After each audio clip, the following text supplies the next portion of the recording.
Director Chandu Mondeti. Hits and flops all movies list up to Thandel. Number 1 Karthikeya, released in 2014, super hit. Number 2 Surya versus Surya. ఈ movie 2015లో release అవ్వడం జరిగింది. ఈ మూవీకి dialogue రైటర్గా work చేశారనమాట. ఈ movie flop. Number 3 Premam, released in 2016, super hit.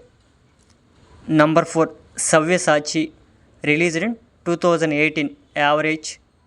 Number 5 Kirrak party, released in 2018. ఈ మూవీకి డైలాగ్ రైటర్గా వర్క్ చేశారనమాట. ఈ movie hit. Number 6 blood Mary, released in 2022, average. Number 7 Karthikeya 2, released in 2022, super hit. Number 8 Thandel. ఈ మూవీ షూటింగ్ కంప్లీట్ చేసుకుందనమాట. ఈ movie ఫిబ్రవరి 7న release అవ్వడానికి సిద్ధంగా ఉంది.